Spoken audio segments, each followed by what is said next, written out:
대선 기간 아주 핫했던 코너입니다. 오자토론. 저희가 앞으로 긴급 사안이 있을 때마다 청와대만 NSC를 수집하는 게 아니다.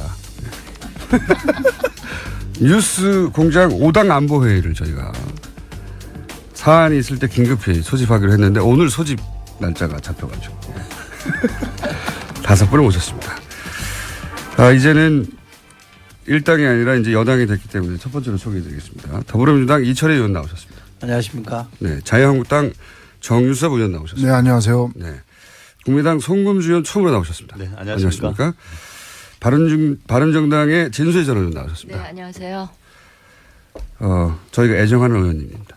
정의당의 진수희 전 의원이 애정하는. 그거 아니고? 예. 실망이에요. 엄청 좋아했는데. 급실망. 네, 정의당 이정미 의원 나오셨습니다. 네, 안녕하세요. 이정미입니다. 자, 오늘 주제는 간단합니다.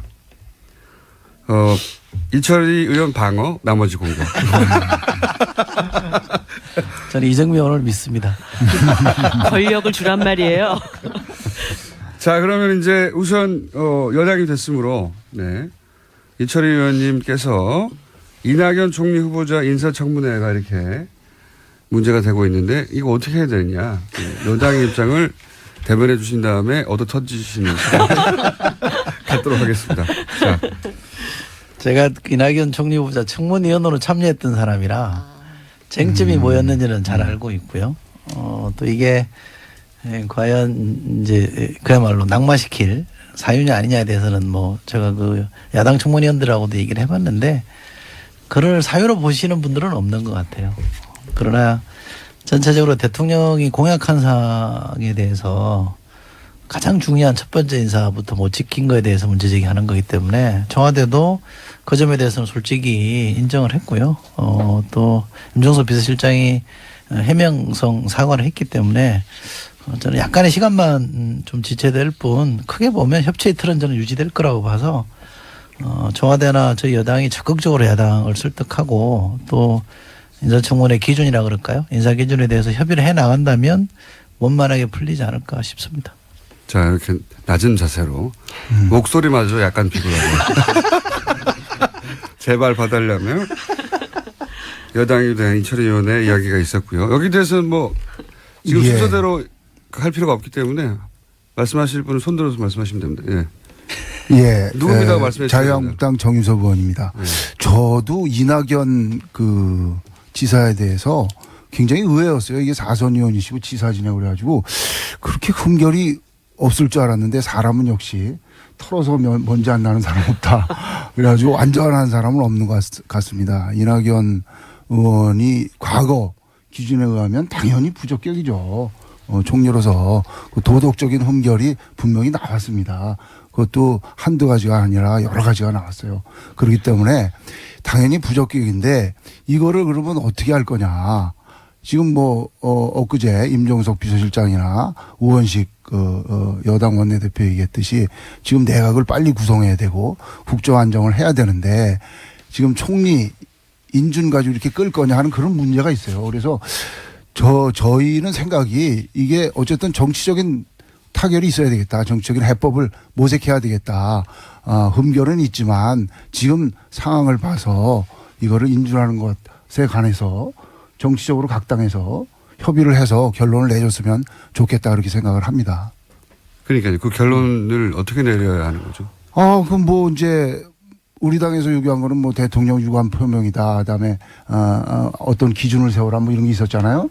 그런데 그런 조치들이 안 돼 있으니까 뭐 오늘 본회의하기 전에 각 당 원내대표들이 만난다든지 또는 대통령 하고 뭐 상의를 한다든지 해서 어떤 해법을 찾아야죠. 그냥 갈 수는 없잖아요. 대통령 사과가 아니면은 절대로 안 된다. 이게 입장인지 아닌지부터 궁금해요. 네. 원내대표끼리 만나야죠. 일단. 한 걸음 물러서신 듯. 네. 이게 빨리 굉장히 없애버려. 합리적이신데요. 네. 굉장히 합리적이시고 지나치게 합리적이어서 재미가 왜 그랬어요 오늘? 전쟁을 치러올 줄 알았는데 이렇게 네. 스무스하게. 대선 때처럼 이렇게 치고받고 해야 되는데 다들 한쪽은 비굴하고 한쪽은 합리적이고. 자, 이 사안 그래서 대통령이 꼭 나와야 되는 거지. 왜냐하면 언론에서는 항상 계속 대통령이 사과해야 된다는 게 야당의 입장처럼 어떻습니까? 진수 제가 좀 의원님? 말씀드릴까요? 예, 네. 예, 바른정당의 진수입니다. 이 문제는 임기 초기에 뭐 대통령의 높은 지지율로 그냥 적당히 덮고 넘어갈 문제는 결코 아니고요. 아마 여당도 그럴 생각은 아닌 것 같아서 이제 다행인데 네. 이게 그냥 좋은 게 좋다고 덮고 갈 문제가 아닌 것이 이 인사청문이 이번 한 번으로 끝나는 일이면 뭐 그럴 수도 있겠어요. 근데 앞으로 임기 5년 동안 수없이 많은 인사청문을 할 텐데 그때마다 이 기준을 명확하게 구체적인 기준을 설정을 안 하고 가면 그때마다 이런 문제가 나타날 것이기 때문에 보는 국민들은 굉장히 짜증나고요. 당하는 정부나 청와대나 여당 입장에서도 굉장히 피곤할 일이다 이렇게 생각을 해서 차제 물론 이제 이 조각이나 총리 인준이 조금 며칠 더 걸리더라도 이걸 좀 구체적인 기준 그러니까 적용할 수 있는 아주 이 기준을 좀 분명히 구체화해 놓고 가는 게 서로에게 좋겠다 이런 생각을 하고요. 저는 개인적으로 이 대통령께서 후보 시절에 이 5가지 기준을 너무나 구체적이고 분명하고 단호하게 이야기를 하시는 걸 보고 저 개인적으로 좀 불안했어요. 저거 지키기 굉장히 힘들 텐데. 해보신 그다음에 분으로서. 예. 장관도 해보신 분으로서. 다른 공약하고는 달리 이거는 취임하자마자 그렇죠. 나타나는 일이기 때문에 저렇게 해서는 안 될 텐데 내심 불안했는데 이제 그게 현실로 예를 들어서 닥쳤습니다. 위장전입 같은 경우에요. 용어가 네. 굉장히 무섭긴 한데. 예. 그러니까 제가 이제 다행히 예. 국정기획위원회에서도 그렇고 여당 입장에서도 좀 더 구체적인 기준을 마련하겠다고 나오니까 그건 다행이고요. 네. 그거를 해야지 안 그러면 그렇죠. 지금 뭐 이 정부는 다를 줄 알았는데 막상 굉장히 신선하고 굉장히 여성도 많이 예. 등용하고 그래서 국민들이 박수 치는데 뚜껑 열어보니까 이런 상황이라서 다들 네. 이제 실망이 됐을 텐데 조금 예컨대 위장전입의 경우는 부동산 투기 목적 이외에 다른 네. 거는 좀 용인해 이렇게 주자든지. 풀어주는 네. 거라든지 국정 문제도 아들의 경우 병역 기피의 의도가 있지 않은 경우는 조금 풀어준다든지 이런 기준하는구나. 기준을 좀 문제점. 구체화하는 게 필요하고요. 지금 대통령 사과가 꼭 필요하냐 안 하냐 예, 이 예. 문제는 이게 지금 후보에서 대통령이 되신 지 정말 얼마 안 되셨잖아요. 그러니까 예. 국민들 기억 속에 그 약속한 게 너무나 분명하고 우리 흔히 하는 얘기로 잉크도 안 마른 뭐 이런 거기 때문에 대통령께서 꼭 사과가 아니라 조금 당신이 직접 인선도 나와서 발표하신 것처럼 한 번은 나오셔가지고 입장 이야기하시고 이렇게 하겠다라는 이야기를 해주시는 게 좋겠고요. 야당이 이렇게 지금 이야기를 하는 거를 여당 입장에서 그냥 반대를 위한 반대, 뭐 발목 잡고 흠집낸다 이렇게 하실 일은 아니고 정말 여당이랑 협치를 위한 시작, 출발점으로서 이걸 좀 분명히 해놓고 가자 이런 취지로 문제 제기한다는 걸 좀 이해하시고 좀 그렇게 잘 풀어나갔으면 좋겠어요. 네. 방금 내는 이철이 의원이 고개를 푹 숙이고 제 말이 뭐 구구절절 맞으니까 그렇죠. 진수 의원 잘하시네요. 굉장히 잘하세요. 예. 굉장히 잘하셔서 저희가 다른 멤버들은 계속 바뀌는데 진수 의원님이 계속 나오시고요. 러블리 예. 아니, 바른정당에 사람들이 좀 없어서 그렇습니다. 정유섭 의원님은 하는 거 봐서 계속 나올 거예요. 근데 이건 또 있긴 있지 않습니까? 초반에 말씀하신 대로 대통령의 인선이니 대통령이 초반에 나와서 설명해야 된다는 요구도 일리 있지만 한편으로는 대통령까지 굳이 나오지 않아도 되는 사안인데 정권 초반인데 이렇게 기선을 좀 제압하려는 대통령이 워낙 잘 나가니까 요새 인기가 그런 목적도 야당에는 마음 한구석에 있지 않습니까? 근데요 이게 너무 또 잘 나가다 보면 높은 지지율에 취해가지고 부담. 이게 최근에 왜 그 일부러 좀 떨어뜨려 주시려고? 아니. 약간 그게 취하다 보면 네. 이렇게 법이나 정해져 있는 룰도 자꾸 뛰어도 된다라는 유혹에 착각을 할까봐. 빠지고 그렇게 되면 실수가 나올 수도 있고 최근에 왜 검찰 서울중앙지검장 임명하는 네네. 과정에도 약간 문제 제기가 있었잖아요. 그런 식 뭐 4대강 정책감사 지시하는 것도 이 프로토콜에서 좀 어긋나는 이런 문제들이 너무 발생할 높아서. 수가 있기 때문에 네. 제가 정신 차리라고. 유시민 전 장관이 방송에서 조금 이렇게 미리 그 워닝이라고 보기엔 그런데 충고를 좀 하셨던데 그거랑 네. 같은 맥락에서 제가 드리는 말씀입니다. 그러면 여당으로 가셔야 될 분인 것 같은데요. 너무 높아서 실수할까봐 이 우려에 너무 대해서 감동적이지 네, 않습니까? 너무 지나치게 감동적인데 이철희 의원님은 이 우려에 대해서 어떻게 생각하십니까? 고맙죠. 이 코너는 다음 시간에 폐지될 것 같습니다. 대통령이 꼭 나와야 된다에 대해서는 어떻게 생각하세요? 저는 민주주의가 발전하는 과정이라고 봅니다. 지난 정부에서 논란이 벌어졌던 것에 비하면 이 정부에서 벌어지는 논란은 훨씬 진전된 거라고 저는 생각하기 때문에 이것 자체를 이렇게 나쁘게 바라보지는 않고요. 네. 또 야당이 전부는 아닙니다만 야당의 일부가 뭐 기싸움 차원에서 대통령에게 사과를 요구하는 측면도 있겠죠. 뭐 그걸 가지고 그러나 시비 걸 생각은 없고요. 인사권자인 대통령이 주권자인 국민에게 이만저만한 사정에 대해서 충분히 설명하고 해명하는 건 좀 필요하다고 봅니다. 그래서 대통령이 나와서 설명하는 것도 필요하다. 근데 저는 비서실장이 한 것도 사실은 대통령의 워딩이고 언급인데 그것조차도 좀 부족하다고 하니 저희가 협치 차원에서 국회 존중 차원에서 또 야당과 계속 협력해서 간다는 차원에서 대통령이 설명하는 것도 전 나쁘지 않다고 봅니다.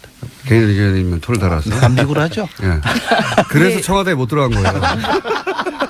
아니 그런데 이제 제가 이번 과정을 보면서 많은 분들이 인사청문회 원칙과 기준을 좀 더 세분화해야 된다 이런 얘기들을 많이 하시잖아요. 그런데 문재인 대통령께서 후보 시절에 얘기했던 인사 5원칙이라고 하는 것은 지난 시절에 고위공직자들이 진짜 네. 누구든 이런 문제를 피해갈 수 없었고 또 근데 다 그러니까 그냥 또 덮고 가고 그러면서 이런 관행이 계속 반복되어 왔던 것에 대해서 이제 한 번은 끊고 가자라고 하는 의지가 네. 있었던 것이고 정의당입니다. 예, 그래서 아까 이제 뭐 부동산 투기 목적 얘기하셨지만 교육 목적으로의 위장 전입들도 또 있는 것이거든요. 예. 그래서 뭐 여러 가지 그 대원칙에 대한 그 세부적인 기준을 마련한다라고 하는 것에 대해서는 동의를 하지만 이것이 야 해보니까 진짜 다 어쩔 수 없더라 이러면서 이 원칙 자체가 흔들리면서 국민들이 어떤 특권과 불공정에 대한 강력한 그 혁신을 바라는 이런 마음에 다시 좀 상처를 주는 방식은 아니었으면 좋겠다. 그래서 하자가 있었던 부분은 진짜 하자가 있다. 그런데 이번 과정에서 사실 국무총리라고 하는 것이 굉장히 이번 인사의 상징적인 위치에 있었기 때문에 그분에게 이런 흠결이 드러났던 것에 대해서는 이 정부에 굉장히 큰 뭐 이렇게 기스가 났다고 해야 되나 이런 과정일 수는 있는데 기스요. 네. 근데 저렴한 표현은 뭐라고 표현을 아무튼 흠집이라고 해주시죠. 흠집. 근데 이제 전반적인 국정 운영을 해가는 과정에서 이번 인사가 낙마되는 과정까지 가게 된다면 이 정부의 첫 출발에 굉장히 큰 어려움을 겪게 되기 때문에 이번 문제에 대해서는 좀 겸허히 반성하고 수용해 달라 이런 요구를 하고 또 야당들은 이 문제를 계기로 해서 앞으로의 인사 과정에서는 좀 철저하게 더 청와대 자체의 검증이 필요하다 이런 경고를 주고 이렇게 수습돼 가는 게 맞지 않을까 그런 정의당에서는 대통령 사과 혹은 대통령이 직접 해명 필요하다 안 필요하다? 저는 사실은 대통령께서 직접 나와서 얘기를 하시는 것도 나쁘지 않다고 생각을 했어요. 근데 나쁘지 그것이 이제 하나의 반드시 통과돼야 될 관문이다. 이렇게까지 보는 것에 대해서는 뭐 저희들이 그것이 꼭 필요하다 이런 입장을 한 번도 낸 적이 없기 때문에 다만 이번 인사청문 과정에서 특히 총리 인선 과정에서 이런 하자가 발생했던 것에 대해서는 청와대 차원에서 이제 정확한 입장 표명이 필요한데 사실 이제 대변인께서 나오셔서 원칙과 현실 사이에 기계적 결합이라고 하는 대변인이 아니라 비서실장입니다. 비서실장 죄송해요. 이 기계적 결합이라는 것이 참 어렵더라. 그래서 결국 우리가 그런 원칙을 세웠지만 현실에서는 그게 다 적용되지는 않는다라고 하는 뉘앙스로 이 이야기가 좀 전달되는 바람에 그게 뭐야? 뭐 비서실장의 해명이 이렇게. 좀 부적절했다. 네, 좀 네. 그런 그러면 뉘앙스를 이철희 줬죠. 의원님이 보강해 주셔야죠 그러면. 그 하자가 있다. 또는 뭐 과거 기준으로 보면 이게 낙마할 정도다라는 건 아니죠. 사실 팩트를 제가 인사청문위원을 해보면서 과거의 위장전입 관련해서 쭉 사례들을 뒤집어 보니까 부동산 투기가 아닌 경우에는 대체로 국회에서도 용인했던 정도거든요. 이분은 그 부인이 이낙연 총리 부인이 본인의 학교 문제 때문에 그랬던 거고 또 뭐 결과적으로 보면 이제 효과를 못 봤던 그래서 되돌아온 케이스였거든요. 그래서 이런 정도의 사안은 특별히 무슨 뭐 부동산 투기라거나 다른 사익을 취하려고 했던 게 아니기 때문에 용인할 수 있는 수준이었고요.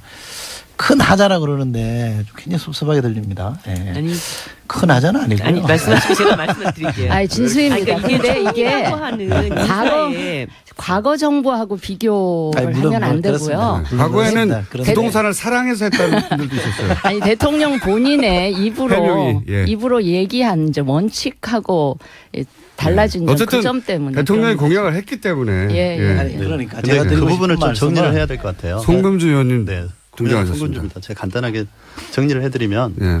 지금 이낙연 정리 안 되시면 어떡하려고. 이낙연 총리 지명자의 자질 문제와 관련해서는 사실 여러 가지 흠결 사항이 노출됐지 않습니까? 근데 이제 그 부분에 대해서 야당들에서 새 정부의 조각 문제가 있기 때문에 그 크게 문제 삼지 않겠다는 입장으로 이미 정리가 됐습니다. 그래서 그 하나하나를 터치해가면서 뭐 위장 전입의 문제에 있어서 전 것과 다르다 이렇게 말할 수는 없는 것이고 사실 민주당에서 뭐 이명박 박근혜 정권 때 위장 전입으로 사퇴시킨 사례도 굉장히 많지 않습니까? 그래서 결국 그 이낙연 총리 자체의 자제 문제는 별도로 하고 이제 위장 전입과 관련된 문재인 대통령의 기존 발언과 현 문제에서 어떻게 적용할 것이냐의 문제에 그냥 집중을 해야 될 것 같아요. 그래서 네. 그 문제에 있어서 우리가 어떻게 접근할 것이냐의 문제인데 자꾸 우리 추미애 대표께서 다른 말씀을 하신다는 거죠. 국민의 결과 야당의 결이 다르다. 이렇게 발언을 하셨어요. 아마 국민들의 대략 한 최근 여론조사에 따르면 한 70% 가까이는 큰 문제 없이 통과시켜야 된다고 하는 아마 이제 정부 지지율이 높다 보니 이제 그렇게 나왔겠죠. 그래서 다른 네. 사실 이 야당들이 그런 말을 한 것 같은데요. 통과가 안 된다. 이번에 절대 이낙연 총리는 안 된다. 이런 입장이지는 그렇죠. 않은 것 같아요. 맞습니다. 안 된다기보다 네. 통과시키려면 뭔가 좀 더 상징적인 제스처가 있어야 된다 이런 건가요? 그렇죠. 그런 것 같습니다. 이게 지금 협치의 어쩌면 상징적인 출발점이잖아요. 그러면 그러니까 협치라는 것도 네. 정부 여당이 야당이 그 협조할 수 있는 명분과 분위기를 네. 만들어줘야 이게 협치가 시작이 되고 그럼 대통령이 진행이 예를 되는 거기 들어서 때문에. 야당 원내대표를 다시 지난번처럼 방문해가지고 협조를 구한다든가 뭐 이런 건가요? 저는 뭐 아니, 그럴 반드시 대통령이 그렇게까지. 뭐 네. 어떤 조치를 취해야 된다 이렇게까지는 생각하지 않습니다. 다만 다만 의견이 다르네. 제 생각은요. 예. 이렇습니다. 이철희 제가 의원입니다. 아까 그 민주주의의 의원님 목소리 그렇게 유명하지 않으시거든요. 말씀 이철희 의원님도 말씀해 주셔야 돼요. 예. 이게 지금 방어를 해야 될 입장이라. 예. 지자체의 자세도 낮고요. 저 오자솔은 대선 때는 이렇게 고개를 들고 그냥 사방팔방 덤비기만 해라 막 다 두드려 팰 테니 이런 표정이었는데 지금은 고개를 푹 숙이고 어깨가 그 후보로서 사실은 국민 눈높이에 맞추기 위해서 5대 기준을 마련한 것부터가 저는 진전이라고 보고요.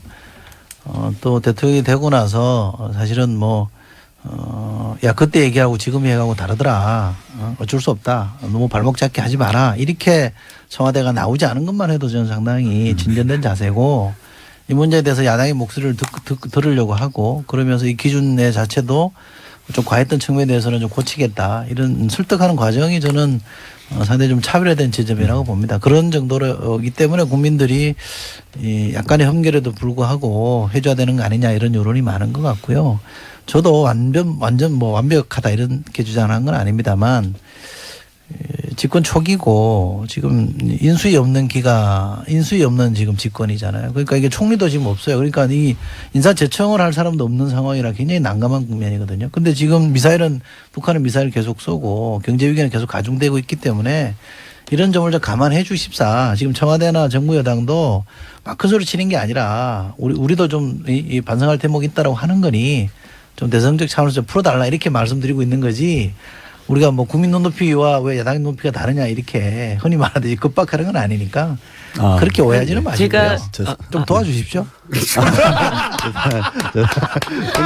송금주 의원입니다. 아니 저도 100% 동감합니다. 그런 분에 동감하는데. 네? 아니 이철희 의원이 아니, 근데 도와주시는 건 처음 봐가지고요.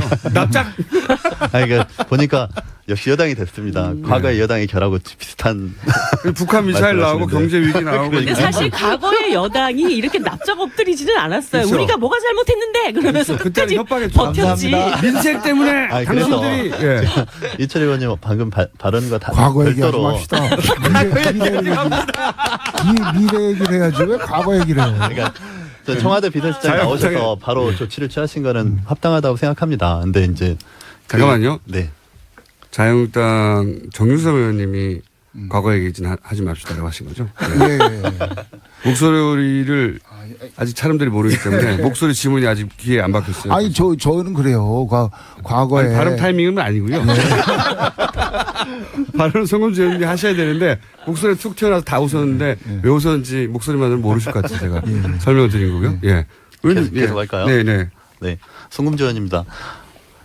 청와대 비서실장이 직접 신속하게 나와서 입장을 발표하신 건 잘하신 것 같아요. 그리고 이제 그렇기 때문에 논의의 물꼬가 튀었고 아까 이철희 의원님 말씀하신 것처럼 이 문제가 인준을 안 하는 것까지 가지는 않을 거라고 저는 생각합니다. 또 국민의당 입장에서도 적극적으로 호남 출신이어서 그렇지 않습니다. 이 정부, 문재인 정부가 잘하길 바라는 마음에서 지금 여러 가지 하자나 흠결에 대해서 적극적인 입장을 밝히지 않는 건데요. 다만 이 공을 갖다가 야당에 던져놓고 야당에서 어떻게 입장을 바꿔달라 이렇게 해서는 안 될 것 같습니다. 우원식 원내대표께서 어제 하신 것처럼 또 청와대에서 적극적으로 개입하는 것처럼 야당들을 설득하는 그리고 좀 명분을 제시해줘야 되지 않을까 이렇게 생각합니다. 예, 진수입니다. 세상에 이런 야당들이 과거에 있었습니까? 이런 야당들을 가진 건 여당 행복하게 생각하셔야 돼요. 그 제가 볼 때는 행복하십시오, 이철 이번 의원님. 그 청문 그 인사 과정을 이렇게 보면 좋을 것 같은데 여당은 절대 평가의 네. 기준을 갖고 임하고 야당은 상대 평가. 이 기준을 갖고 임해서 그 안에서 어떤 공통점이 찾아지지 않을까. 그러니까 여당 입장에서는 대통령께서 하신 말씀에 절대적으로 부응하기 위한 노력을 좀 해나가면서 야당의 입장에서는 그런 과정에서 문제가 발생하면 문제 제기는 하되 어떤 상대 평가에서 뭔가 이렇게 초기에 국정을 좀 안정시키는데 협치를 해나갈 수 있는 뭐 그런 노력 이런 것이 잘 어우러지면 좋겠다 이런 생각이 들었습니다. 저도 이제 말씀드리면 자유한국당에? 예, 정유섭 의원입니다. 저희도 뭐 이 새 정부 출범하는데 발목 잡고 싶은 생각은 없어요. 있는 거 같으시던데. 없어요. 근데 보면 이 위장전입이 벌써 그 이낙연 총리 후보 또 김상조 또 강경화 이 계속 나오잖아요. 그러니까 기준은 분명히 하고 또 문 대통령이 후보 시절에 얘기한 5대 배제 원칙을 절대 임명 안 하겠다고 했던 거에 대한 유감 표명은 있어야죠. 그리고 정치적인 타협을 해야지. 이게 계속 나올 겁니다. 그렇지 않으면 이 문제 가지고 계속 후보 하나하나마다 낙마시키는 문제 가지고 싸워야 되니까 유감 표명하실 걸 하시고 정치적으로 타협할 걸 하고 그게 해결책이 아닌가 그렇게 생각을 해요. 다들 이철희 의원님을 바라보는 제가 이번에 그 과정에서 좀 아쉬웠던 게 김상조 교수님 건이었는데 갑자기 이제 이낙연 총리 인사청문 과정에서 김상조도 막 이러면서 이제 좀 네. 업되는 게 있었잖아요. 근데 나중에 보니까 김상조 교수의 내용은 사실 위장전입이라고 얘기하기가 굉장히 좀 뭐 우편물 받으려고 주소 이전해놓고 이랬던 과정이더라고요. 그래서 자기 집에 살지만 않으면 다 위장전이니까요. 예, 그래서 제가 좀 네. 아쉬웠던 게 뭐였냐면 강경화 그 장관 인사를 미리 위장전입 문제를 미리 이제 공개를 네네. 했잖아요. 그럴 때 김상조 교수님도 이렇게 사전에 이거를 파악했을 때 국민들이 위장전입이라고 이렇게 인식하지 않을 수 있는 이런 과정이 있었는데 우리가 봤던 이거는 큰 문제가 아니었습니다를 미리 딱 얘기를 했으면 거기에다가 위장전입이라는 표현을 굳이 쓰면서 근데 그거 말고는 쓸 표현 네. 단어가 없어요. 법적으로는 위장전입이에요. 예. 그래서 그거를 네. 미리 강경화 내정자처럼 공개를 했었으면 좋았지 않았을까 이런 생각이 들더라고요. 아니, 미리 근데 이제 청와대에서 판단하지 않고. 김상조 교수의 얘기가 나와서 말인데 그 위장이 될 수가 없잖아요. 왜냐하면 본인은 미국 가 있는데 주소 우편물 받기 위해서 어떤 주소를 해놓은 거는 위장전입이라는 아니 그러니까 위장하려도 위장이 안 되는 사실이기 때문에 이런 거는 좀 구분해 주는 게 맞다는 그러니까 거죠. 차제에 이제 네. 그런 기준들을 조금 구체화하자는 거죠. 주민법도 그럼 좀 바꿔야 되는 게 아닌가. 만약에 그렇다면 있잖아요. 지금은 전부 다 위장전입인데 착한 위장전이라고 할 수도 없고 어쩔 수 없는 위장전이라고 할 수도 없고. 자, 1부 여기서 마치고 2부 여기서 마치고 3부에 다시 만나겠습니다. 이철희 의원, 정유섭 의원, 송금주 의원, 진수 의원, 이정미 의원 만나고 있습니다. 3부에서 다시 뵙겠습니다. 김호준입니다.